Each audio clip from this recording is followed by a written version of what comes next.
Hello everyone, welcome. आज जो topic हम डिस्कस करेंगे वह है नए सामाजिक आंदोलन, न्यू सोशल मूवमेंट्स। जब हम सामाजिक आंदोलनों की बात करते हैं, न्यू सोशल मूवमेंट,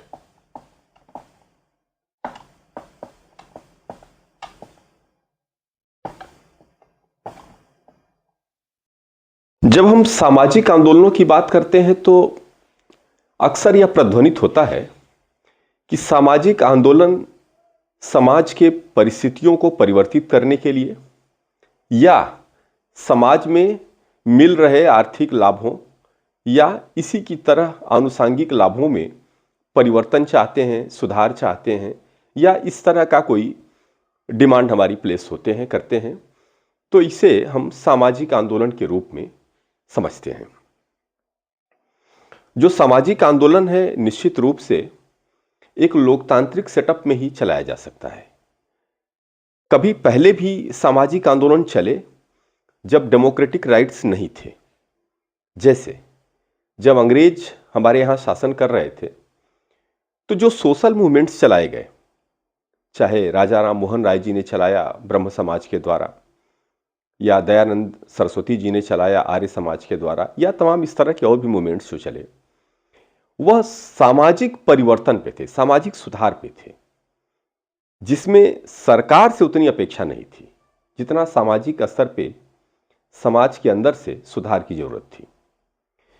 बाद के दौर में जो सोशल मूवमेंट्स चलाए गए डेमोक्रेटिक सेटअप में, विशेष रूप से यूरोप के देशों में चलाए गए, वह आर्थिक लाभ लेने के लिए चलाए गए, या जो श्रमिकों की स्थिति थी, लेबर लॉस थे, या जो वेजेस थे, यानी कि श्रमिकों की जो दरें थी, पारिश्रमिक की दरें थी, इनमें सुधार के लिए आंदोलन चलाए गए।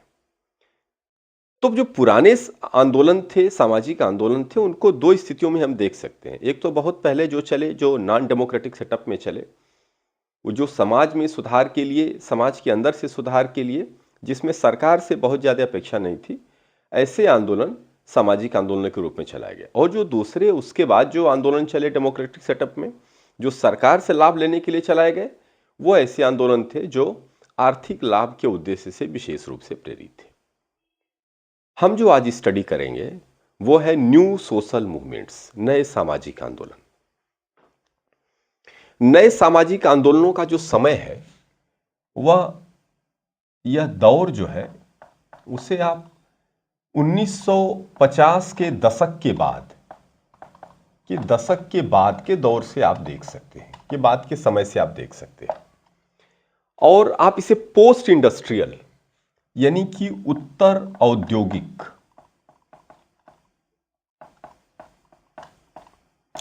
उत्तर औद्योगिक स्थितियों में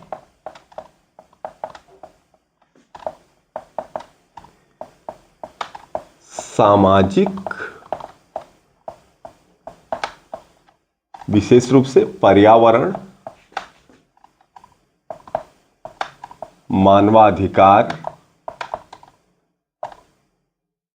नारीवाद यानी नारी स्वतंत्रता, स्वतंत्रता की बजाय इक्वेलिटी कहें ज्यादा अच्छा है, समानता, नारी इक्वेलिटी इत्यादि पर यह आंदोलन आधारित है। तो 1950 के दशक के बाद ये जो आंदोलन शुरू हुए, नए सामाजिक आंदोलन, जिन्हें हैबरमास ने एक नए शब्द से डिनोट किया। एक विचारक है हैबरमास, आप में से अधिकांश लोग जानते होंगे। हैबरमास महोदय ने इसे नई राजनीति कहा, न्यू पॉलिटिक्स, नई राजनीति नाम दिया है। तो बेसिक चीज यहां यह समझने की है कि जो नए सामाजिक आंदोलन है वह 1950 के दशक के बाद उत्तर औद्योगिक एरा में पर्यावरण के मुद्दे पर, मानवाधिकार के मुद्दे पर, नारी स्वतंत्रता के मुद्दे पर और इसी तरह के अन्य सोशल इश्यूज पे यह मुद्दे आधारित है, यह आंदोलन आधारित है। एक बात, क्या अगर हम विशेषता के तौर पर देखें, नए सामाजिक आंदोलन की विशेषता के तौर पर देखें, तो पहला यह कि उत्तर औद्योगिक काल में पर्यावरण, मानवाधिकार इत्यादि मुद्दे पर आधारित यह आंदोलन आधारित है। दूसरी बात, जो ये आंदोलन चले वह किसी एक विचारधारा से प्रभावित रहे हों, ऐसा बिल्कुल नहीं है। पहले जो आंदोलन चले थे जिसमें लेबर लॉज या मजदूरों की स्थितियों में सुधार के लिए या घंटे में या उनके पारिश्रमिक में सुधार के लिए या अन्य आर्थिक लाभों से प्रेरित थे, वो जो आंदोलन चलाए गए वह किसी न किसी विशेष विचारधारा से प्रभावित थे, विशेष रूप से मार्क्सिज्म से। लेकिन जो नए सामाजिक आंदोलन चलाए गए इसमें विशेष विचारधारा का भाव दिखता है, विशेष विचारधारा का अभाव है।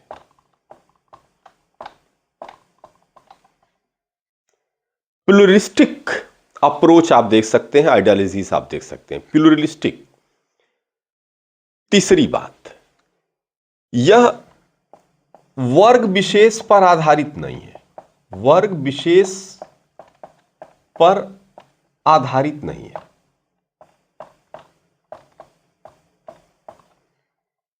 जैसे जो पुराने आंदोलन चलाए गए थे वह विशेष रूप से जो वर्किंग क्लास थे, जो प्रोफेशनल्स थे, उनके आंदोलन थे और उनके द्वारा चलाए गए थे। लेकिन यह जो आंदोलन है उसमें प्रोफेशनल्स नहीं है बल्कि आम लोग हैं। इसमें किसकी भागीदारी है? जन सामान्य की भागीदारी,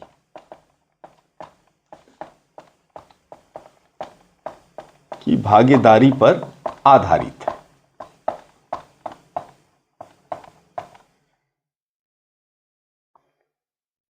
यह इसकी सामान्य विशेषता है।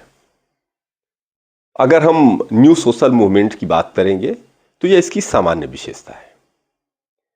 अब हम बात करेंगे कि भारत में जो सामाजिक आंदोलन चले, नए सामाजिक आंदोलन, उनका स्वरूप कैसा था और वो कैसे चलाए गए।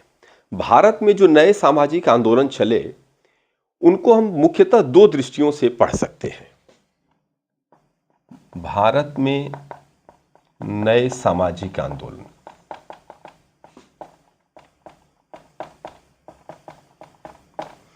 दो दृष्टियों से पढ़ सकते हैं। पहला, जो एक बात तो आप समझ लीजिएगा कि जो नए राजनीतिक आंदोलन हैं यह सरकार के द्वारा नहीं चलाए जाते और न ही सरकार के सहयोग से चलाए जाते हैं। यह सरकार से ही कुछ प्राप्त करने के लिए चलाए जाते हैं, लेकिन वो जो कुछ प्राप्त करना है वह आर्थिक लाभ नहीं है।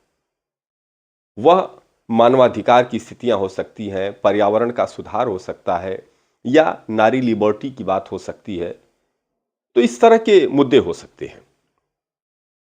तो पहला तो यह आंदोलन जो चलाया गया वह राजनैतिक दलों के,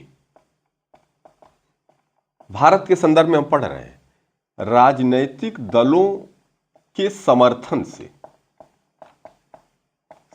से कुछ आंदोलन चलाए गए और दूसरा स्वतंत्र रूप से चलाए गए आंदोलन, स्वतंत्र रूप से।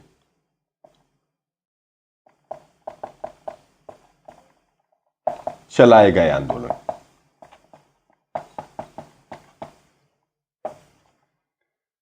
जो राजनैतिक दलों के माध्यम से आंदोलन चलाए गए उसमें बड़े आसानी से हम देख सकते हैं, जैसे मजदूर आंदोलन जो चलाए गए भारत में, वह निश्चित रूप से पुराने आंदोलनों की कुछ उसमें स्थिति नजर आती है, जो राजनीतिक दल के अंतर्गत तो चलाए गए, लेकिन जो पुराने राजनीतिक दल थे जिसमें विचारधारा प्रभावित करती थी उसमें कहीं ना कहीं वो प्रभावित थे। जैसे हम उदाहरण के तौर पर आपको अगर भारत में राजनीतिक दलों के समर्थन से चलाए गए आंदोलन को देखें तो जैसे आप एटक, इंटक, एटक का मतलब all India trade union Congress, INTUC Indian national trade union Congress या भारतीय मजदूर परिषद, ये जो मजदूरों की स्थिति पर अलग अलग जो आंदोलन चलाए गए, इनको आप देख सकते हैं कि राजनीतिक दलों के संरक्षण में चले।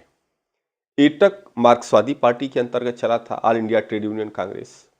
इंटक जो बाद में 1949 में विभाजन हो गया मजदूर संगठन का और उसके बाद इंटक की स्थापना हुई, तो इंटक कांग्रेस के अंतर्गत चलाया गया। इसी तरह भारतीय मजदूर परिषद जो भारतीय जनता पार्टी के अंतर्गत संचालित हुआ यह आंदोलन। तो अलग अलग दलों के संरक्षण में आंदोलन चले। इसके अतिरिक्त भारत में इस तरह के चलने वाले आंदोलनों पर अगर हम दृष्टि डालें तो आप तेलंगाना किसान आंदोलन जो चलाया गया था, हालांकि तेलंगाना किसान आंदोलन सन 1946 में शुरू हुआ था और तेलंगाना में जो किसानों की स्थिति थी उसमें परिवर्तन के लिए आंदोलन चलाया गया था, लेकिन कहीं न कहीं उसमें पार्टीगत समर्थन था। तो इस तरह दलों के संरक्षण में चलाए गए आंदोलन थे। दलों के संरक्षण के परे स्वतंत्र रूप से जो भारत में आंदोलन चलाए गए, अगर उनको देखें हम, तो आप इसमें हम लिस्ट बना सकते हैं, जैसे चिपको आंदोलन,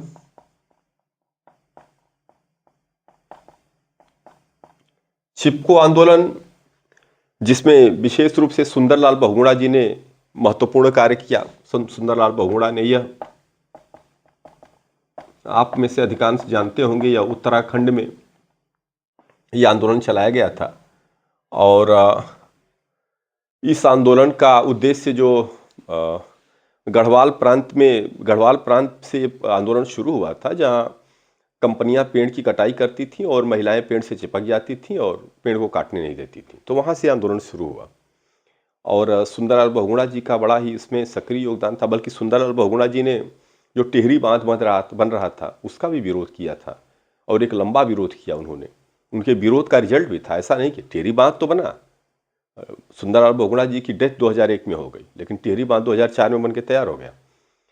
बांध तो बना, लेकिन उनके आंदोलन का ही, चिपको आंदोलन का ही परिणाम था कि उसमें एक आदेश सरकार को निकालना पड़ा, एक कानून बनाना पड़ा जिसमें कहा गया कि 1000 फीट की ऊंचाई तक जो पेड़ हैं उन पे 15 वर्षों की कटाई तक उन पे रोक लगा दी, 15 वर्ष तक पेड़ नहीं काटे जाएंगे। तो इस तरह के आंदोलन चले। फिर इसी से प्रेरित अगर आप देखें, कर्नाटक में एप्पिको आंदोलन, ये कर्नाटक में चलाया गया और जो एप्पिको शब्द है वो चिपको का ही कन्नड़ शब्द है। तो ये कर्नाटक में 80 के दशक में चलाए गए एप्पिको आंदोलन। इसी तरह से और तमाम सारे संगठनों की बात हम कर सकते हैं, भारत में आंदोलन की बात कर सकते हैं। जैसे भारत में जो भारतीय किसान यूनियन है उसने भी एक आंदोलन चलाया और भारतीय किसान यूनियन ने जो आंदोलन चलाया वह क्या था, वो विशेष रूप से अगर आप देखें तो 1969 में जो हरित क्रांति हुई थी, तो हरित क्रांति के बाद उत्पादन में तो सुधार हुआ, लाभ भी हुआ, लेकिन बाद में जो भारत में औद्योगिकरण की जो गति बढ़ी उसमें जो बड़े किसान थे उनके लाभ घट गए। तो हालांकि भारत में जो किसान आंदोलन है ये धनी किसानों के संरक्षण में आंदोलन चला, लेकिन कहीं ना कहीं बड़ा प्रभावशाली रहा और एक ऐसा समय था जब 90 के दशक में लगभग 20,000 किसान मेरठ में इकट्ठा हुए और एक बड़ा आंदोलन हुआ, सरकार को झुकाया। दूर क्यों जाए, अभी हाल के दिनों में आप देखिए जो किसान बिल था वो किसान बिल सरकार को वापस लेना पड़ा। और किसके दबाव में? एक किसान आंदोलन के दबाव में। तो कौन से किसान थे उसमें? जो पंजाब के, पश्चिमी उत्तर प्रदेश के जो धनी किसान थे उनके दबाव में आंदोलन चल रहा था, उनके दबाव में ही वापस हुआ ये बिल। तो इस तरह के आंदोलन चलाए गए। हालांकि इसमें कहीं ना कहीं आर्थिक लाभ प्रेरित था, शामिल था इसमें। फिर भारत में अगर कुछ और स्थितियों की बात करें, भारत में नक्सलवादी आंदोलन चला, नक्सलवाड़ी आंदोलन जो बंगाल के नक्सलवाड़ी से शुरू हुआ था। नक्सलवाड़ी आंदोलन, नक्सलवादी आंदोलन भारत के नक्सलवाड़ी, बंगाल के नक्सलवाड़ी से शुरू हुआ था और नक्सलबाड़ी में जो ये आंदोलन शुरू हुआ वह विशेष तौर से किसके नेतृत्व में चला गया था? चारू मजूमदार और कानू सान्याल, इनके नेतृत्व में ये नक्सलवादी आंदोलन चलाया गया। जो चारू मजूमदार थे वो मार्क्सवादी पार्टी से अलग हो गए और लेनिनवादी मार्क्सवादी नाम की एक नई पार्टी बनाई जो पूरी तरह से हिंसा पे आधारित थी, माओ की विचारधारा से आधारित थी और जो हिंसा के रास्ते से गुरिल्ला युद्ध के माध्यम से सरकार को परिवर्तित करना चाहते थे, जो शोषण जिसे वो कहते थे उस शोषण को ख़त्म करना चाहते थे। तो उनका तरीका कोई संवैधानिक तरीका नहीं था, वो हिंसा के माध्यम से परिवर्तन चाहते थे। हालांकि अभी वर्तमान सरकार ने 2026 नवंबर का जो डेडलाइन दिया था और उसमें अगर आप देखिए तो आज की डेट में लगभग जो नक्सलवादी आंदोलन है वो लगभग समाप्त प्राय की स्थिति में है। तो इसी तरह के और भी अब कुछ और आंदोलनों की बात कर लें, जैसे सूचना का अधिकार अधिनियम। इसी कड़ी में सूचना का अधिकार अधिनियम भी है जो 2005 में आरटीआई 2005 में जो आरटीआई प्राप्त हुआ, यह भी एक जो भ्रष्टाचार के खिलाफ जो चलाया गया आंदोलन था, जिसमें यह माना गया कि जो भ्रष्टाचार है वह कहीं न कहीं पारदर्शिता के अभाव में जन्म लेता है, गोपनीयता के आड़ में भ्रष्टाचार का जन्म होता है। तो अगर सब चीज़ें पारदर्शी कर दी जाए, और पारदर्शी कैसे होंगी? जब सूचना का अधिकार व्यक्ति को दे दिया जाए। एक लंबा आंदोलन चला और इस आंदोलन के दबाव में भारत सरकार को 2005 में आरटीआई एक्ट पास करना पड़ा और ये कानून लाना पड़ा। इसी तरह अगर आप देखें अन्ना हजारे के नेतृत्व में जो एंटी करप्शन का मूवमेंट चला था, जिसमें अरविंद केजरीवाल और तमाम और लोगों ने भाग लिया, एक बड़ा परिवर्तन था, एक बड़ा आंदोलन था और बड़ी उम्मीद थी। हालांकि बाद में जो आंदोलन का असर हुआ आप सब वाकिफ़ हैं, उसमें बताने की जरूरत नहीं है, लेकिन इस तरह के मूवमेंट चले, इसमें जनता का समर्थन था।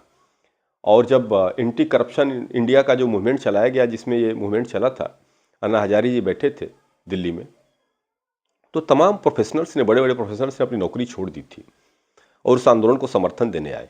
वह जाति, धर्म, संप्रदाय, क्षेत्र से परे लोग थे और स्वतः स्फूर्त आंदोलन था। तो जो इस तरह के आंदोलन चलाए गए, इन आंदोलनों को हम न्यू सोशल मूवमेंट कहते हैं और विशेष रूप से ऐसे आंदोलन उसमें शामिल हैं। मुझे उम्मीद है कि आपका कॉन्सेप्ट क्लियर हुआ होगा। अगर कोई चीज़ समझ में नहीं आती है तो आप पूछेंगे। Thank you very much.